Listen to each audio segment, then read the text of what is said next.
नमस्कार, आप देख रहे हैं नया बिहार न्यूज़। हिंदुस्तानी अवाम मोर्चा का राष्ट्रीय परिषद की बैठक 14 मई को राजगीर में हुआ, जहां संतोष कुमार सुमन, जो बिहार सरकार के मंत्री भी हैं और वर्तमान में मनोनीत राष्ट्रीय अध्यक्ष हैं, उनके पूर्णकालीन राष्ट्रीय अध्यक्ष बनाने की मांग हुई, जहां कार्यकर्ताओं ने इसका समर्थन किया।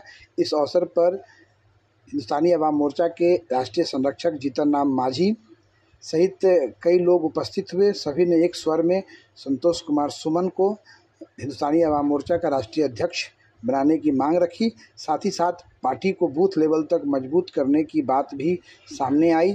शिक्षा क्षेत्र में सुधार हो, 34 योजनाएं जो जीतन राम मांझी मुख्यमंत्री थे तो उन्होंने लागू किया था, उसको पुनः लागू करने की बात कार्यकर्ताओं ने सामने रखी। संतोष कुमार सुमन को पार्टी की तरफ से मुख्यमंत्री उम्मीदवार भी प्रोजेक्ट करने की बात रखी गई।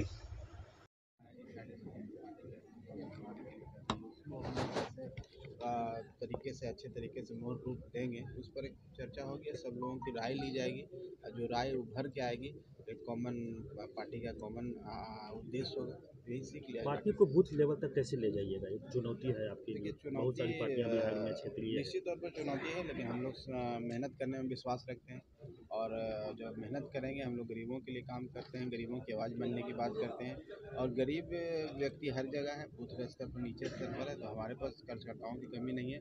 सिर्फ उनको मॉरल बूस्टअप करना है और हम लोग काम कर रहे हैं। यात्रा के माध्यम से भी आप देखे होंगे कि हम तो प्रमंडल में यात्रा निकाल चुके हैं और बहुत अच्छा रिस्पांस मिला है। बाकी के भी प्रमंडलों में हम यात्रा निकाल करके अपने लोगों को एकत्रित कर रहे हैं, अपने लोगों को जागरूक कर रहे हैं और जो उत्साह जो हम लोग को मिल रहा है, उनका जो समर्थन मिल रहा है, लगता है कि हम लोग अपने जो हम लोग के जिस उद्देश्य से पार्टी बनाया है उसमें सफल हुए हैं। अब आने वाला समय में हम लोग और मेहनत करेंगे और पार्टी को पूरे बिहार में ही नहीं, पूरे देश के स्तर पर ले जाने की हम लोग की पूरी कोशिश। पार्टी का राष्ट्रीय परिषद की बैठक 18-19 में हुई थी, बीच में कोरोना के चलते नहीं हुई, इसलिए आवश्यकता थी कि हम लोग राष्ट्रीय परिषद की बैठक करें। और इसी बीच में एक राजनीतिक घटनाक्रम भी घटी कि जीतन मांझी राष्ट्रीय अध्यक्ष थे, उन्होंने संतोष सुमन जी को राष्ट्रीय अध्यक्ष नॉमिनेट कर दिया। आज वही काम कर रहे हैं और राष्ट्रीय परिषद की बैठक में आज स्वीकृति ली जाएगी, यानी उनका चयन विधिवत होगा, नॉमिनेशन करेंगे और अगर दूसरा नॉमिनेशन होगा तो वोटिंग होगा और उसके बाद कल यानी 15 तारीख को डिक्लेयर किए जाएंगे कि हमारे हिंदुस्तानी अवाम मोर्चा सेवल के राष्ट्रीय अध्यक्ष कौन हुए। तो ये मकसद हुआ। और इसके बाद अभी वर्तमान जो परिस्थिति चल रही है देश में और राज्य में, तो राजनीतिक परिस्थितियों पर भी हम लोग बात करेंगे।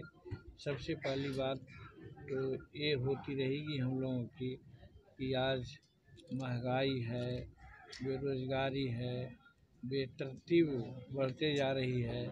इस पर रोक लगाने के लिए केंद्र सरकार के लोग बार बार प्रयास करते हैं, कहते हैं, कभी कभी जुमला की बात बोलते हैं, लेकिन सच्चाई यही है कि महंगाई पर कोई रोक नहीं लगाई जा सकी और बेरोज़गारी पर भी कोई रोक नहीं लगाई जा सकी।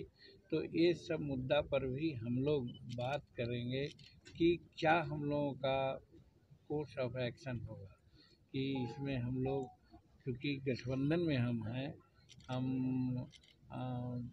जनता दल यूनाइटेड या भाजपा पार्टी में नहीं हैं, इसलिए यदि हम महागठबंधन में हैं तो महागठबंधन के एक साथी होने के नाते जो परिस्थितियाँ चल रही है बिहार में, उसके लिए हम लोग रिजोल्यूशन लेकर के मुख्यमंत्री से और महागठबंधन के लोगों से वार्ता करेंगे और वार्ता करके उसको हम लोग सेट आउट करेंगे, उस वार्ता को ठीक करेंगे।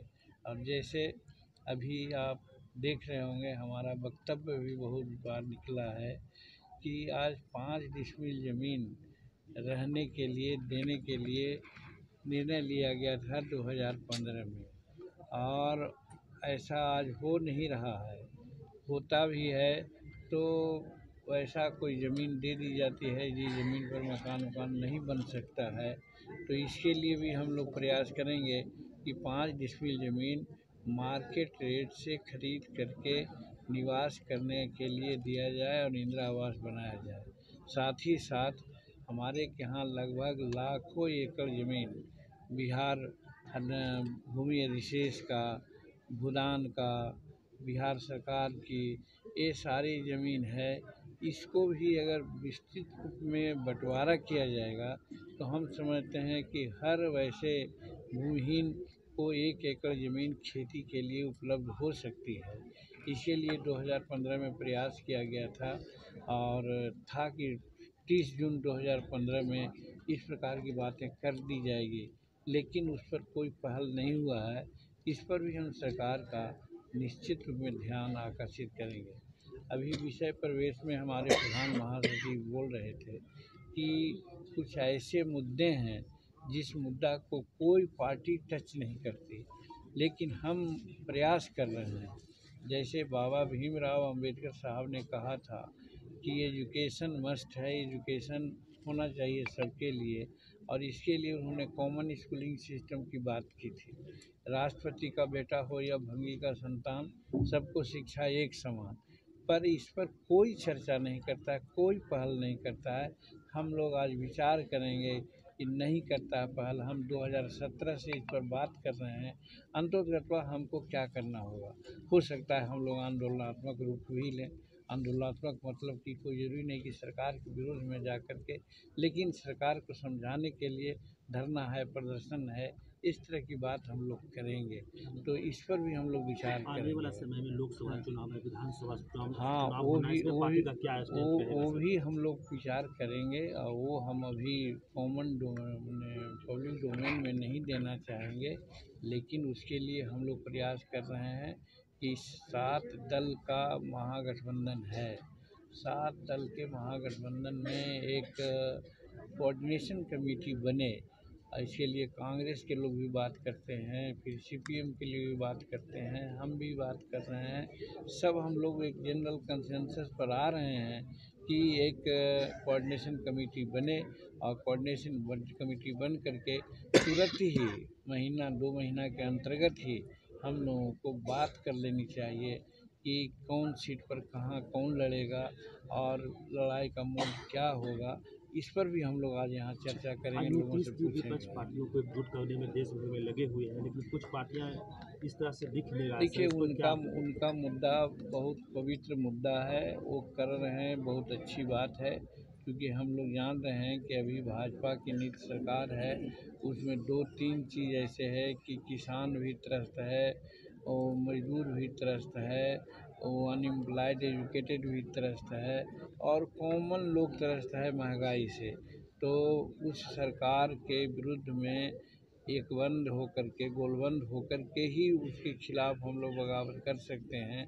इसलिए नीतीश कुमार जी बहुत अच्छा काम कर रहे हैं, सबको मिलाने का काम कर रहे हैं, और जगह जगह पर जा रहे हैं, सफलताएं भी मिल रही है।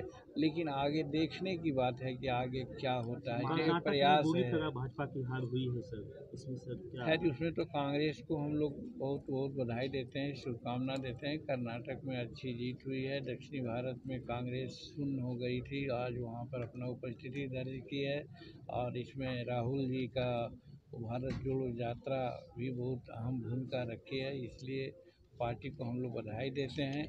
लेकिन एक राज्य में जीत जाने से अगर हम लोग अलग अलग होकर के लड़ेंगे तो भाजपा को मुकाबला नहीं कर सकते हैं। इसलिए हम लोग कोशिश करेंगे कि एक नेता के नेतृत्व में हम लोग संगठित होवें, तब कुछ विरोध की बात हो सकती है। इसके लिए नीतीश कुमार प्रयास कर रहे हैं, हम उनको शुभकामना देते हैं कि अपने उद्देश्य में वो सफल हों।